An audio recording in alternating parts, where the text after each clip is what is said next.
बिना गारंटी मांगे, जब बैंक आपसे गारंटी नहीं मांगती है तो आपकी गारंटी मोदी देता है। बिना गारंटी मांगे। और यह भी सुनिश्चित किया गया है कि इस ऋण का ब्याज बहुत ही कम रहे। बिल्कुल सही सुना है दोस्तों आपने। भारत सरकार अब आपको 10 लाख रुपए तक का लोन देने वाली है। यह लोन आपको सिर्फ आधार कार्ड के माध्यम से मिलेगा। आधार कार्ड की सिवाय आपको किसी भी डॉक्यूमेंट की जरूरत नहीं होगी। इस लोन को लेने के लिए आपको भारत सरकार यानी कि गवर्नमेंट ऑफ इंडिया की ऑफिशियल वेबसाइट पर जाकर आवेदन करना होगा। आवेदन करने के बाद अगर आपका लोन स्वीकृत होता है तो आपको रुपए दे दिए जाएंगे। इस लोन की किस्त भी आप अपने हिसाब से करवा सकते हो और इस लोन में आपको बहुत ही कम ब्याज सरकार को देना होगा और आपको इसमें सब्सिडी भी मिलेगी। आज के इस वीडियो के माध्यम से मैं आपको इस लोन स्कीम के तहत ऑनलाइन आवेदन करने का पूरा प्रोसेस लाइव बताने वाला हूँ, इसलिए वीडियो को लाइक करके चैनल को भी सब्सक्राइब जरूर कर लीजिएगा और वीडियो को पूरा जरूर देखिएगा, क्योंकि अगर आप वीडियो को आधा अधूरा देखोगे तो आपको लोन आपको अप्लाई नहीं होगा। सबसे पहले आपको अप्लाई करने के लिए अपने फोन में गूगल ओपन कर लेना है। अगर आपके पास लैपटॉप है तो आप लैपटॉप में अगर जन समृद्ध सर्च कर सकते हो। इसकी डायरेक्ट लिंक मैं आपको डिस्क्रिप्शन पार्ट में प्रोवाइड करवा दूंगा। उसके बाद दोस्तों जैसे ही आप आओगे आपको यहाँ पर जन समृद्ध के ऑप्शन पे क्लिक कर देना है। जैसे आप यहाँ पर दोस्तों जन समृद्ध के ऑप्शन पे क्लिक करते हो तो आपके सामने भारत सरकार की ऑफिशियल वेबसाइट ओपन हो चुकी है। इस एक ही वेबसाइट के माध्यम से आप 7 तरह के लोन की कैटेगरी के अंदर आप लोन अप्लाई कर सकते हो। जैसे आप दोस्तों यहाँ पर स्क्रॉल डाउन करोगे तो आपको यहाँ पर 5 तरह के लोन अप्लाई करने के लिए मिलेंगे। पहला तो है ई किसान उपज निधि, यानी कि इस योजना के तहत आपको किसानों को लोन दिया जाता है। और दूसरी जो योजना है इसमें बता रखा है एग्री लोन, यानी कि किसान क्रेडिट कार्ड जो केसीसी सरकार की तरफ से दी जाती है, उसका भी यहाँ पर लोन अप्लाई आप कर सकते हो। उसी के साथ आपको बिजनेस एक्टिविटी भी आपको लोन मिल रहा है, यानी कि अगर आप अपना कोई बिजनेस शुरू करना चाहते हो या आपके पास पहले से कोई बिजनेस है तो उसके ऊपर भी आपको यहाँ पर सरकार की तरफ से लोन मिल रहा है। और उसी के साथ दोस्तों लीववुड लोन भी आपको यहाँ पर देखने को मिल जाएगा। और अगर आप एजुकेशन लोन लेना चाहते हो तो आपको एजुकेशन लोन भी देखने को मिल जाएगा। आज के इस वीडियो के माध्यम से मैं आपको बिजनेस एक्टिविटी लोन के बारे में बताऊंगा, लेकिन जो भी आप लोन लेना चाहते हो सभी का प्रोसेस सेम ही है। सबसे पहले आपको यहाँ पर बिजनेस एक्टिविटी लोन के ऑप्शन पे क्लिक कर देना है। यहाँ पर आपको देखने को मिल जाएगा 6 स्कीम अवेलेबल, यानी कि इस स्कीम के अंतर्गत आपको यहाँ पर 6 योजना के जरिए आपको यहाँ पर लोन मिलेगा। आपको सिंपली चेक एलिजिबिलिटी के ऑप्शन पे क्लिक कर देना है। जैसे आप यहाँ पर चेक एलिजिबिलिटी के ऑप्शन पे क्लिक करते हो तो आपके सामने यहाँ पर ऑप्शन खुल चुका है। यहाँ पर आपको पूछ रहा है लेट्स चेक योर एलिजिबिलिटी, यानी कि आप अपनी पात्रता चेक करिए। अगर दोस्तों आपको यहाँ पर आप देखने को मिल जाएगा सेलेक्ट योर, यानी आपको किस प्रकार का आपका बिजनेस है। अगर आपका लीफ और हैंडलूम का कोई अगर आपका बिजनेस है, या आपका मैन्युफैक्चरिंग का कोई बिजनेस है, या स्ट्रीट वेंडर का है, या अगर आपका इनमें से कोई बिजनेस नहीं है, आपका बिजनेस अलग है, तो आपको सिंपली अदर बिजनेस लोन के ऑप्शन पे क्लिक कर देना है। जैसे आप यहाँ पर क्लिक करोगे, यहाँ पर क्लिक करने के बाद दोस्तों यहाँ पर आपको देखने को मिल जाएगा अदर बिजनेस लोन। आपको सिंपली नीचे स्क्रॉल डाउन कर लेना है। उसके बाद आपको यहाँ पर देखने को मिल जाएगा सेकंड नंबर पर्सन आपको यहाँ पर पूछ रहा है सेलेक्ट योर बिजनेस एक्टिविटी, यानी कि आपका बिजनेस किस प्रकार का है। आप कोई नए बिजनेस पर लोन लेना चाहते हो या आपका पहले से कोई बिजनेस है। तो दोस्तों मैं यहाँ पर न्यू बिजनेस पे क्लिक करना चाहूँगा। अगर आपका पहले से कोई बिजनेस है तो आप एग्जिस्टिंग बिजनेस पे भी क्लिक कर सकते हो। आपको सिंपली जो भी आपका एक्टिविटी आपको यहाँ पर सिलेक्ट करना है और आपको नीचे स्क्रॉल डाउन कर लेना है। अगर आपको यहाँ पर हिंदी अगर आपको इंग्लिश समझ में नहीं आ रही है तो दोस्तों आप यहाँ पर ऊपर आकर हिंदी भी सिलेक्ट कर सकते हो। आपकी जो भी भाषा है गुजराती, मराठी, आप यहाँ पर सेलेक्ट कर सकते हो। फिलहाल के लिए मैं यहाँ पर हिंदी सेलेक्ट कर रहा हूँ।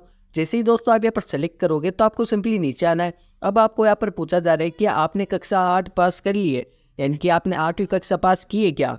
आपको दोस्तों यहाँ पर अपनी सेलेक्ट कर लेनी है। उसके बाद आपको नीचे आना है। आपको यहाँ पर पूछा जा रहा है अपने व्यवसाय की प्रकृति का चयन करें, यानी कि आपका बिजनेस किस टाइप का है। अगर आप उत्पाद करते हो या आप व्यावसायिक सेवा हो या आपका व्यापार है, आपकी जो भी है, अगर आप किसी दुकान है या आप कुछ सेल करते हो तो आपको यहाँ पर व्यापार पे क्लिक कर देना है। अगर आपका कोई अन्य बिजनेस है तो आप यहाँ पर सिलेक्ट कर सकते हो। उसके बाद आपको अपना यहाँ पर जेंडर सिलेक्ट करना है। आपको फिलहाल में यहाँ पर आपका जो भी यहाँ पर जेंडर है आपको सिंपली यहाँ पर जेंडर सेलेक्ट कर लेना है। उसके बाद आपको यहाँ पर पूछा जा रहा है अपनी सामाजिक श्रेणी का चयन करें। आपकी जो भी आपकी सामाजिक श्रेणी है, यानी कि आपकी जो भी कास्ट है आपको सेलेक्ट कर लेनी है। आम यानी पिछड़ा वर्ग, SC ST, जो भी आपको यहाँ पर सेलेक्ट करनी है वो नीचे स्क्रॉल डाउन कर लेना है। अब आपको यहाँ पर पूछा जा रहा है कि आप भूतपूर्व सैनिक है या शारीरिक रूप से विकलांग है, तो यहाँ पर मैं नहीं करूँगा। उसके बाद आपको यहाँ पर पूछा जा रहा है कि आप पूर्वोत्तर क्षेत्र यानी कि उत्तराखंड, हिमाचल प्रदेश, जम्मू कश्मीर और अन्य राज्य जैसे कि अंडमान निकोबार द्वीप समूह और लक्षद्वीप पहाड़ी क्षेत्र और जनजातीय क्षेत्र में स्थित है। अगर आप यहाँ पर रहते हो तो आपको वहाँ पर क्लिक करना है, वरना आपको नहीं पे क्लिक कर देना है। उसके बाद आपको नीचे आना है। अब आपको यहाँ पर पूछा जा रहा है अपना स्थान चुनिए, यानी कि आप शहर में रहते हो या गाँव में। अगर आप शहर में रहते हो तो आपको शहर सेलेक्ट करना है, और अगर आप गाँव में रहते हो तो आपको गाँव सेलेक्ट कर लेना है। फिलहाल मैं यहाँ पर शेयर कर रहा हूँ। उसके बाद आपको नीचे आना है। अब आपको आवेदन यानी लाभार्थी के प्रकार का चयन करना है। अगर आपको अपने खुद के ऊपर लोन उठा रहे हो तो आपको व्यक्ति करना है। अगर आपकी कोई फर्म है, आपकी जीएसटी फर्म है, तो आपको गैर व्यक्तित्व कर लेना है। तो मैं फिलहाल यहाँ पर दोस्तों व्यक्तित्व कर रहा हूँ। उसके बाद आपको नीचे आना है। अब आपको यहाँ पर पूछा जा रहा है अनुमानित परियोजना लागत, यानी कि आप जो भी बिजनेस शुरू करना चाहते हो उसके तहत आप अपनी तरफ से कितने रुपए आप यहाँ पर डालना चाहोगे, यानी कि आप वो या रस यहाँ पर डालिए, यानी कि आपके बिजनेस के तहत आपको कितने रुपए वहाँ पर चाहिए होंगे। आपको जैसे कि मैं बता रहा हूँ यहाँ पर, जैसे मैं अगर ये बिजनेस शुरू करता हूँ तो मुझे यहाँ पर 5 लाख रुपए की यहाँ पर इस बिजनेस को शुरू करने में लगेंगे। जो भी आप रस यहाँ पर डालोगे उसके आपको नीचे यहाँ पर कैलकुलेट होकर आ जाएगी, यानी कि आपको कितने रुपए का लोन चाहिए। तो यहाँ पर मेरे कैलकुलेट होकर आ चुके हैं। यहाँ पर मुझे 3 लाख रुपए का लोन चाहिए। ये होने के बाद दोस्तों आपको सारी डिटेल एक बार वापस से चेक कर लेनी है और नीचे रखकर पात्रता की गणना के ऑप्शन पे क्लिक कर देना है। जैसे आप पात्रता की गणना के ऑप्शन पे क्लिक करते हो तो आपके सामने 2-3 वेबसाइट, 2-3 सरकारी योजनाओं के आवेदन आ जाएंगे। ये अलग अलग हो सकते हैं। फिलहाल मेरे सामने जो आई है इसके अंदर मुझे सब्सिडी नहीं मिल रही है, क्योंकि मेरी डिटेल के अनुसार यहाँ पर सब्सिडी नहीं मिल रही है। अगर आपकी कोई डिटेल अलग है तो आपको इसमें सब्सिडी मिल जाएगी, या अलग अलग प्रकार का आपका होता है, इसलिए आप अपने हिसाब से वहाँ पर चेक करिए।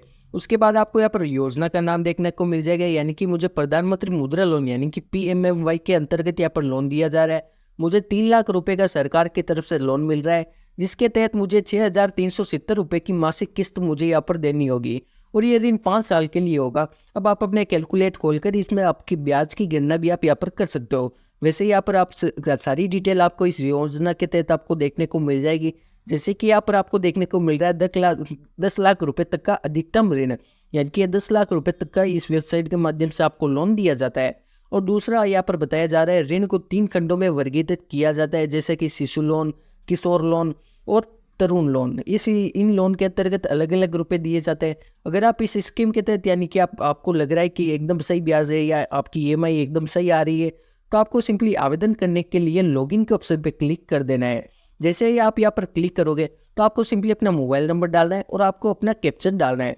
जैसे आप यहाँ पर अपना मोबाइल नंबर या कैप्चर डालोगे तो आपको OTP आएगा और आप वहाँ पर लॉगिन हो जाओगे। उसके बाद आप आवेदन कर सकते हो। तो दोस्तों आवेदन करने के लिए मैं आपको अगले वीडियो में बताऊंगा, क्योंकि ये वीडियो बहुत बड़ा हो चुका है। मैं आपको अगले वीडियो में कंप्लीट डिटेल बताऊंगा, यानी कि किस प्रकार से आप आवेदन कर सकते हो। तो दोस्तों इसलिए आज के इस वीडियो में बस इतना ही। अगर वीडियो पसंद आया है तो वीडियो को लाइक करके चैनल को भी सब्सक्राइब जरूर कर लीजिएगा।